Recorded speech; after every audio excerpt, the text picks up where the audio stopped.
You really have to kill your slot just to get her, huh? Natatawa siyang napapailing. Ang modelong nilaso ni Ardon na isugod na sa ospital, kaya lang dead on arrival ang babae. Nakakabaliw isipin na kayang pumatay ni Alarcon para lang matangay si Serena. He even blackmailed the girl para matakot at maisakay nito sa private plane. Kumawala ang malademonyo nitong tawa.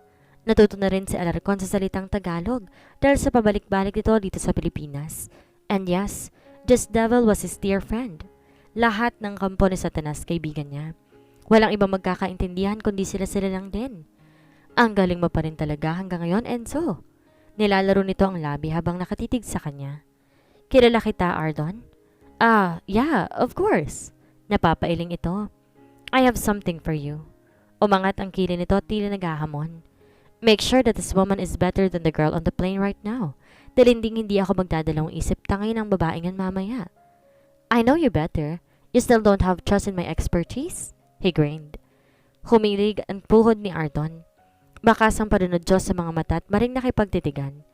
Ano bang meron sa babaeng at gustong-gusto mo siyang kunin sa akin? Bakas ang pagdududa sa tono nito. Napapailing siya at gustong matawa. Ano bang pinagsasabi nito? Na interesado siya sa babaeng yon? Hindi siya espesyal, Ardon. Bumunot siya ng kutsilyo na nakaipit sa sapatos niya. Ngunit importante siya para sa kaibigan ko. Pinaglalaroan niya ang kutsilyo sa mga kamay. Alam naman itong lalaking ito na maikli lamang ang pasensya niya, pero talagang sinusubukan siya. Nagmamadali ako. Pinagbastan niya ang kutsilyo habang isinatinig iyon. Umangat ang kilay ni Ardon. Tinutudyo pa rin siya. Relax. Nakababa na siya ng eroplano ko ngayon. Malamig ang mga mata. Umigting ang pangang tinarak niyang kutsilyong hawak sa kahoy na mesa. Tahimik siyang tumayo. O baka dahil balak mo siyang gawing baby maker, Enzo? I know you. Up until now, obsessed ka pa sa pagkakaroon ng anak. Unfortunately, hanggang ngayon ayaw pa rin ibigay sa'yo. Nanatili ang kalamigan sa mga mata niya upang balingan ng kaibigan. Am I right, ha, Enzo? Ngumisi ito. Walang emosyon ng mga mata niya nang sumili ang ngisi sa labi. Bakit nga ba hindi niya naisip to? Usually, ang mga babaeng kinukuha niya para maging baby maker ay mga babaeng wala pang karanasan sa pagkakaroon ng anak. Thank you for the idea, asshole. Lumawak ang ngisi ni Ardon. Welcome. Nasa may sasakyan na siya nang biglang tumawag ang numero ni Tatay Lucio. Uuwi na po ba si Serena? Makakauwi na po ba siya? Boses si Tatay Lucio sa background, dinig na dinig ang hagulhol ni Nanay Lolita. No, Tatay Lucio. May kailangan pa ako sa alaga mo. Pinatayan niya ang matanda. Seryoso mga mata niya nang itoon sa unahan. Take her to the mansion. Nasaan na po tayo? Bakit po tayo nandito? Naguguluhan si Serena. Habang pinagmamasa ng itsura sa labas, isang napakalaking gate ang nagbukas. Ang paligid pamilyar sa kanya. Para nakarating na siya dito noon. Pilit niyang inaalala ang lahat. Ilang saglit na palunok siya nang bigla, maalala kung kaninang mansyon na nasa harapan niya. Enzo Vitiello? Mahina niyang usal. Kay Enzo ang mansyon. Bakit siya nandito? Hindi kaya alam na ni Enzo ang tukol sa anak niya? Walang may alam. Kahit si Nanay Lolita, Tatay Lucio at Lynn, wala pa siyang pinagsabihan, maliban kay si Agnes. Si Agnes lang ang may alam. Nagbanta ito bago umalis. Tila may malaking troso na bumundol sa dibdib niya dahil sa kaba. Hindi niya na magawang lunokin ang laway dahil sa patong-patong na mga iniisip. Paano kung kunin sa kanyang anak niya? Mayaman si Enzo. Mayaman na mayaman. Ano ba ang laban niya sa kapangyarihan nito? Kaya nitong baliktarin ang mundo niya kaya kahit sa isang kisap mata. O baka naman di talaga ganon. Trabahante siya nito sa hotel nito kaya siya niligtas nito mula sa lalaking nambintang sa kanya. Baka yun nga ang dahilan. Isang butler ang sumalubong sa kanya sa isang engranding bulwagan. Parang ayaw niya pang iapak ang mga paa sa makintab na marble floor. Nagkalat ang kulay gintong ilaw sa paligid. May malaking chandelier sa high ceiling. Walang panama ang disenyo ng VIP room sa hotel kung ikukumpara sa mansyon na ito. Tatapusin ni Sir Vitiello ang speech niya sa ball ng ilang oras lang. Darating na yan maya-maya. May mabuting maghintay ka na lamang sa sala. Padadalhan kita na makakain sa mga katulong. Formal nitong sabi. Di pa siya nakakapagsalita ito, malikod na ito. Tila hindi naman importante ang sasabihin niya sa mansyon na yon. Natatanaw niya ang mamahaling couch sa unahan, kaya't galing-gali siyang naglakad papalapit doon. Na makaupo siya ay bumungad kagad sa kanya ang mga lights sa infinity pool sa labas. May gazebo at outdoor jacuzzi. Napakarangyang tignan. Binabaha sa klas ang lugar. Nakagat niya ang labi nang maalala na naman ang anak. Ito ang karangyang pinagkait niya sa kanyang anak. Dapat ba siyang mag-guilty? Nasa piling niya halos hindi niya magawang bumili ng mumurahing laruan para kay Liam Gabriel. Habang ang ama nito'y kayang bumili ng higit pa sa kaya niyang ibigay. Kung sana lang, sana hindi na lang masamang tao si Enzo. Di sana kaya niya ipagkatiwala dito si Liam Gabriel. At aminin din itong nagbungang kapangahasan nito ng gabing yon. Good evening, sir. Boses yun ng butler. Namilog ang mata niya at agad napatayo. Mas lalo siyang kinakabahan ngayon. Tanaw na tanaw niya ang matangkad at matikas na lalaking naglakad papasok sa bulwagan ng mansyon. His stoic facial expression remained while walking in elegance. Bakas ang pagkakaroon ng dugong bughaw kahit sa tindig at paglalakad pa lamang. Laglag ang kanyang panga. Hindi dahil lang sa humanga siya sa lalaki, kundi dahil hindi niya lubos sa kalaing nandito ngayon sa harapan niya ang dahilan ng lahat ng pagbabago sa buhay niya. Nagbagong buhay niya simula nung lalaking ito ay makilala niya. Isa lang ang pinagpapasalamat niya nung makilala niya si Enzo. Yon ay nung dumating sa buhay niyang anak niya, si Liam Gabriel. Sit first, Miss or Mrs. May asawa ka na? Nilahad nito ang couch sa kanya. Lumunok siya at binura ang lahat ng emosyon na bumalati sa mukha. Kailangan niyang magpakatatag. Wala ho, sir. Aniya na makaupo. Sinusundan niya ang mga kilos ni Enzo. Mula sa pagsali nito ng kulay gintong alak sa baso hanggang sa paglagok nito. Bukas ang dalawang botones nito sa dibdib at nakatupi ang long sleeve hanggang sa may siko. Hantad ang maskuladong dibdib at tadipin na ang laki ng katawan. The kind of body that girls would die for. Kaya nga nagtataka siya ba't kailangan pa nitong bayaran siya noon para lang sa isang gabi. Isang tingin pa lang alam niyang luluharan to ng mga babae. Pero hindi siya kasama sa mga babaeng yon dahil hindi ang katulad ni Enzo ang pinapangarap niya. Malayong malayo si Enzo sa lalaking nasa kanyang imahinasyon. Responsable, mapagmahal, may marangal na trabaho kahit mahirap at higit sa lahat, kaya siyang irespeto. Mabuti na lang at di naman yata siya papasa sa standards ni Enzo sa mga babae nito. The feeling is mutual. Good. So maybe you're suitable for this kind of work? Sumandal to sa mini counter ko sa nakalagay ang inumin nito. Trabaho? Tumama ang mapapungay nitong mga mata sa kanya. You're in debt, miss, if you're not aware. Anito bago naglakad papalapit sa kanya. Umuipo ito sa mismong harapan niya, sa center table na gawa sa babasagin. Nakabuka ang mahahabang hita at nakatuko ang isang kamay sa gilid ng table. Nakadungaw ito sa kanya na tila isa siyang malit na nilalang sa harapan nito. Swabe nitong nilagok ang alak sa basong hawak ngunit hindi pinuputol ang titig sa kanya. Binabayaran ng utang, miss. Hindi yun libre. He huskily said. Bahagya siyang natulala. Hindi niya aakalaing pagbabayarin pa siya. Mayaman na ito. Kailangan pa din ba nito ng pera? Sa kanya. Nawala nga nung halos makain. Pero bakit pa niya ito kukwestiyonin? Ang importante na iligtas siya nito at hindi siya tuloy ang nailayo sa anak niya. Kung ano mang hinihingi nito baka kaya naman niyang ibigay. Kung pera hindi ko kayang maibigay ng isahang bayad, ang kaya ko lang hulugan. Napayo ko siya sa kahiyan. Hindi ito nagsalita kaya tumingin siya dito. Ngunit napaawang ang bibig niya na makita ang kakaibang emosyon sa mga mata nito. Lamig, kadiliman at pangangailangan. I don't need your damn money. I have a lot of that. Katulong ho ba? Pwede rin. My baby maker. Putol nito. Namilog ang mata niya. Tulala siya na maramdaman ng kami nitong hinawakan siya sa baba at tinangat ang mukha niya upang mapantay ang mga tingin nila. At gagawin natin yon sa natural na paraan. So you have to sex with me. Anito sa barito ng boses na hindi pinuputol ang titig sa kanya. Sagulat agad siyang napatayo. Hindi nag-iisip at nilikuran niya si Enzo. Ayaw niya sana maging bastos pero hindi niya lang kayang pakinggan ang tungkol sa bagay na binuksan nito. Baby maker? Magkakaroon ulit siya ng anak sa lalaking ito. Naging bangungot sa kanya ang ginawa nito sa kanya noon. Gabi-gabi na lang siyang umiiyak sa tuwing dumadaan sa panaginip niya ang pambabawi nito sa kanya nung gabing iyon. At kung bibigyan niya ito ng anak, parang binigay na rin niya dito si Liam Gabriel. Sino to para hingin sa kanyang isang bata na parang nanghihingi ng to ng bagay? Hindi isang kasangkapan ng anak niya. Natigilan siya ng marahas na hawakan ng isang tauhan nito ang braso niya. Bumalik ka sa loob.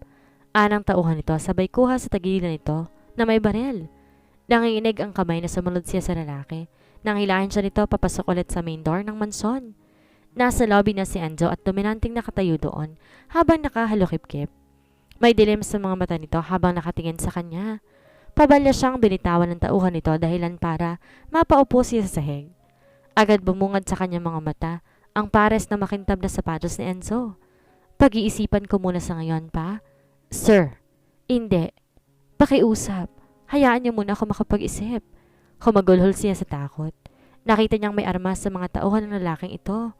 Kaya siyang patayin ng mga ito nang walang kakurap-kurap. Pwede siyang ilibing ng mga ito at burahin sa mundo tila hindi siya kailanman nabuhay. Name it. Kailan? Matagal ba? Anito sa mababang boses. 1 buwan. Humihikbi pa rin siya. Bigla itong tumawa. I cannot wait too long, lady. Napasinghap siya ng pumatong ang mabigat nitong kamay sa ulo niya. Sinakop na malaki nitong kamay ang ibabaw ng kanyang ulo. Please, please. Nanginig ang kanyang kamay. Hindi niya yun gagawin. Hindi niya ito bibigyan ng anak pero sisiguraduhin niya na nakalayo na sila ng anak niya bago pa matapos ang buwan. Okay. Anito sa ilang saglit ang nagdaan. Tila nabawasan ng kaunti ang nakadagan sa kanyang katawan nang marinig iyon. I don't usually talk to my baby makers, and it's odd to hear a first rejection from you, lady. Nanlabo ang paningin dahil sa luha habang pinagmamasa ng pares ng mga paa nitong papalayo sa kanya. Tila na ibuhos niyang lakat ng lakas doon at gustong bumigay ng katawan niya dahil sa panghihina. Hinatid siya ng tauhan nito pa uwi. Tulala lang siya habang nasa biyahe. Naabutan siya sa sala ng bahay ang pamilya ni Tatay Lucio. Agad tong tumayo na makita siya. Diyos ko, salamat naman! Naiiyak si Nanay Lolita nang yakapin siya. Si Liam Gabriel, Nay. Wala sa sariling tanong niya. Nasa taas, nakatulog na. Panay banggit ng mama kanina pa. Tumayo si Lynn at tinahagod ang likod ng ina. Pansin ng pamilyang wala siya sa sarili kaya may nabuting hayaan muna siyang mag-isa. Naabutan niyang tulog na nga ang anak sa itaas. Humagulhol na niyakap ang unang nakatabi ng anak. Kinalong niya sa unan ang kanyang hikbi. Saan siya pupunta ngayon? Saan siya lalapit? Yung hindi siya makakapagdamay ng kahit sino. Saan niya ba mahahanap ang katahimikan kasama ng anak niya? Yun lang naman ang hinihingi niya bakit bang hirap hanapin? Nakatulugan niya ang pag-iyak. Mabigat ang katawan niya kinabukasan. Pansin niyang kanina pa siyang sinusulapan ni Len at halata kating-katinang usisain siya. Len? Banggit niya habang sinusundot ang kanin. Break time na nila. Alertong bumaling si Len sa kanya. Paturo naman kung paano gumawa ng resignation letter. Namilog ang mata ni Len. Aalis ka na? Saan ka pupunta? Medyo napalakas pa ang boses nito kaya agad nagtakip ng bibig. Sorry. Kahit hindi niya sabihin, naiintindihan ni Len ang sitwasyon niya. Gusto niyang sabihin dito lahat pero alam niyang kapag nag-open up siya, paniguradong sasali ito at talagang madadami ito. May mapupuntahan ba kayo? Nakayuko pa rin siya habang hawak ang papel. Maghahanap pa. May tiyahin ako sa Iloilo. Hindi na, Len. Salamat na lang. Putol niya rito.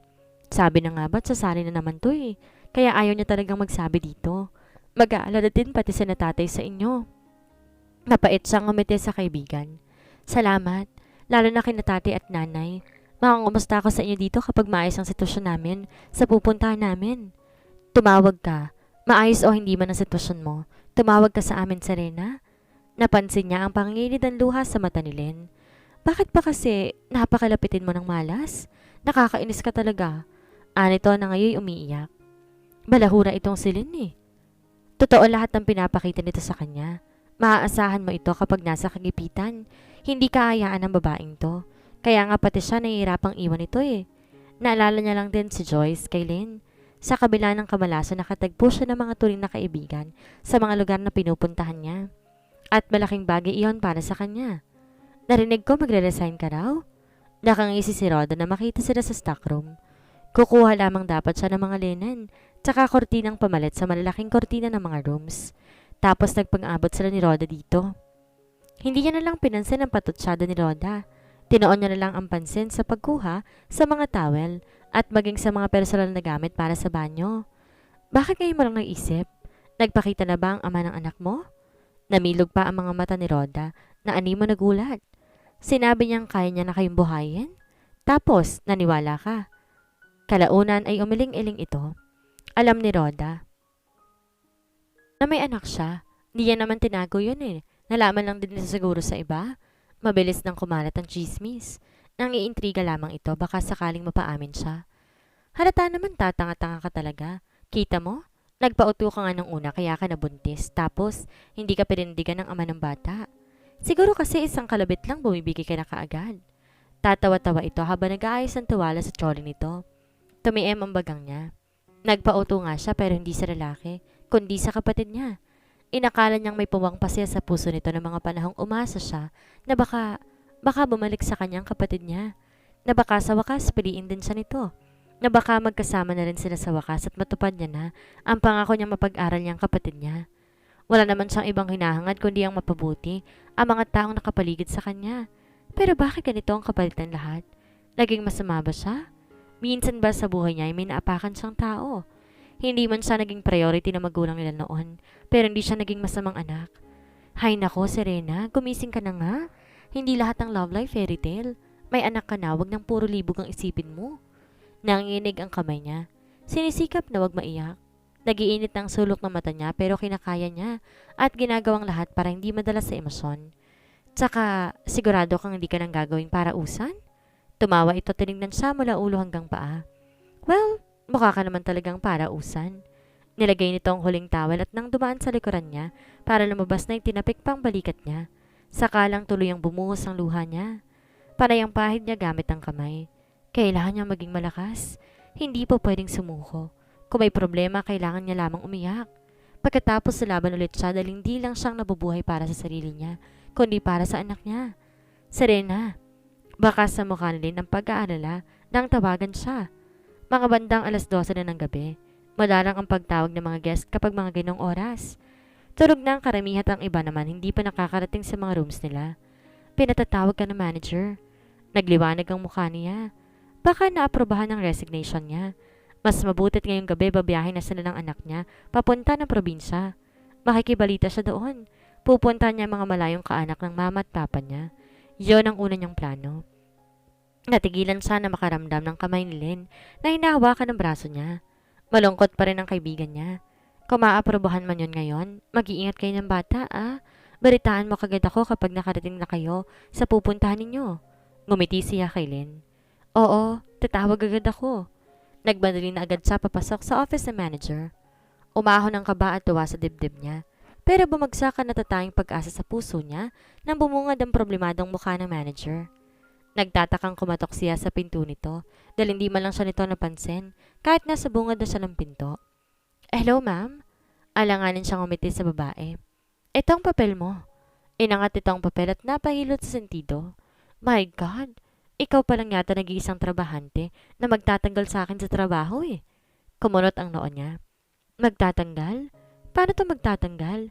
Siya lang naman na magre-resign eh. Mukhang ginalit mo si Mr. Vitiello. Hindi ko alam kung bakit pero nagalit yata na sinabi ko ang tungkol sa resignation letter mo. Napaawang ang mabig niya. Pakiramdam niya tinakasan siya ng kulay sa kanyang narinig.